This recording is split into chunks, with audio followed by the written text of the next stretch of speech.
Hey Allison, Mike Burns here, and I'm going to show you parts of violin and viola. So if we start out, you can see right here, I have a bunch of parts. Now this is a viola. It's about a quarter bigger than the violin, and this is the violin over here.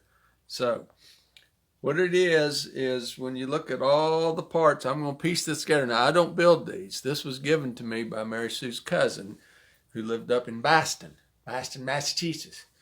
And if we'll start out with the maker of this fiddle, he's got it right here on the back. His name was Joseph Westcott, and he made this violin in 1913 and was very proud of it because he signed it all over and everything. Now her cousin gave me this because it was in pieces, and he knows that I put these things back together.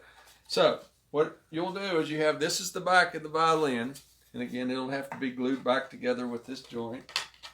This is the top, or viola, I'm sorry. This is the top of the viola.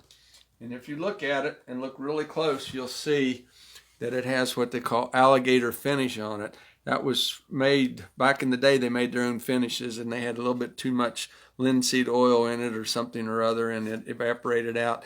Now, a lot of people look at that and say, well, we need to straighten that up, but you don't. This thing is more valuable with the original finish on it than it would be if it were fixed. And looking on the inside of the viola, you can see you have the bass bar, cleats holding it together. You've got the end blocks, the front block, where the neck fits. This is the neck of the viola, and it just slides right down into here and glues on.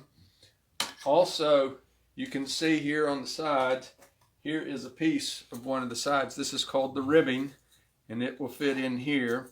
These are little blocks they put in the bouts to make it easier to glue with, and these are also linings where they can put together so you have more area, surface area to glue on.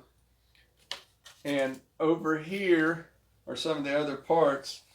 This is part of a lining. Here is your sound post, which goes over on the treble side of the violin, underneath the bridge, and everything connects to the tailpiece.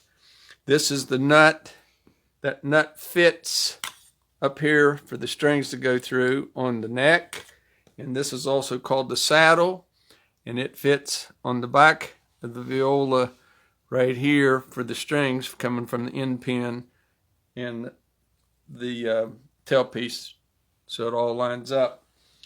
And again, the viola is about a quarter size larger than the violin. This is a 4/4 violin, and this is, I don't know much about violas, never played one, but it's all in parts, and it'll be a good job to try and put together one of these days. And on the 4/4 violin, it's the same thing. It's made the same exact way, all the same parts, just smaller scale. And so I'll play you a little tune.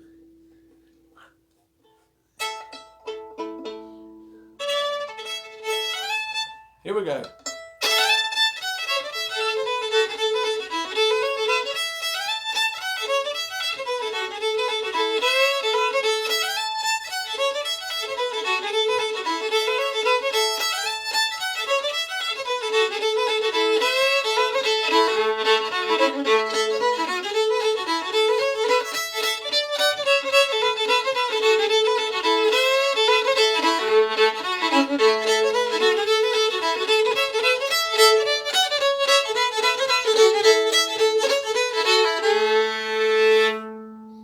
Yoga keeps me in shape to do that.